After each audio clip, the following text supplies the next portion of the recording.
Today, women in Britain and in Ireland are rising up. We are reclaiming International Women's Day for what it needs to be, which is a fighting day. And we're joining our sisters across the world in over 50 countries to make it very clear that we're not going anywhere.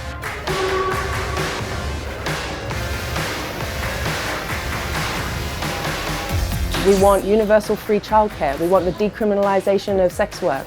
We want trans health to be funded.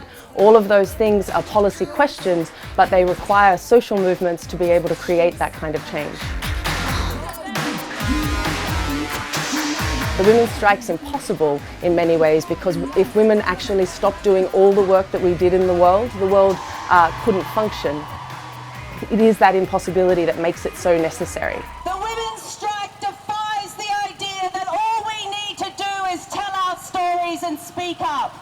Tonight, we are here to take action and to strike! ¡Buenas mujeres! I want to say thank you to all of you that are taking the time to come and say that we have power! I strike because this country is detaining women in inhumane conditions while we wage war in other countries in the name of women's rights. I strike because we live in a so-called developed country built of the blood, sweat and tears of empire, where the life expectancy of the poorest women has fallen for the first time since the 1920s. Austerity has seen social services for victims of rape and domestic violence, for legal aid, all slashed. We're living through a housing crisis that again overwhelmingly affects women. Women still do a huge amount of unpaid work and we're still not believed when we report sexual violence. Theresa May is not our sister. Her policies prioritise the interests of the state and of big business, and the people that are hurt by her policies the most are women and children.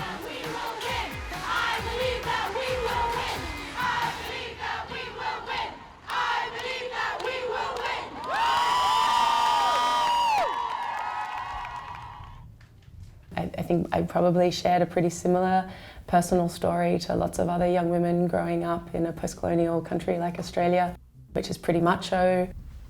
Sexual violence experiences both on the street and in my relationships when I was young. I remember being particularly pissed off about sexist advertising. It was basically just tits and ass everywhere to sell everything from shaving cream through to, I don't know, butter. The urgency that women felt in the 1970s is back. It's not just about getting more women into parliament, it's not just about getting more women into CEO positions, thinking that we can just pull up a few women into positions of leadership and power certainly doesn't cut it. Last year, the women's strike shut down the Department of Health. This year, the Trans Liberation Assembly occupied the Ministry of Defence with over 50 activists this morning. We will not allow them to wage wars in the name of women's rights, or close borders in the name of women's safety, or wage class war in the name of women's empowerment. Our feminism means nothing unless we commit uncompromisingly to the anti-racist fight. We are unstoppable, we are the invincible, and the future is ours. The mistakes of the past, basically feminism reproducing a racist centering of white women's experiences, is something that we've taken really seriously. And so what we're seeing is young women of colour, trans women, sex workers, migrants being central to how we understand how our lives are interconnected and how we can't get free until all of us are free. We've got one more thing to do tonight, and that is bring this rage onto the streets of Soho and demand the decriminalisation of sex work today!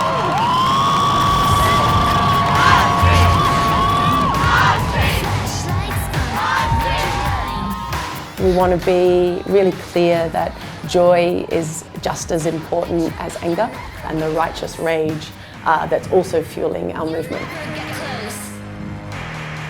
It's really humbling to see young women, women who are 20 years older than me, dancing in the streets, taking over space, feeling powerful, feeling connected to other people. Like, it's an incredible pleasure to be involved in this movement with so many interesting and capable and strong women.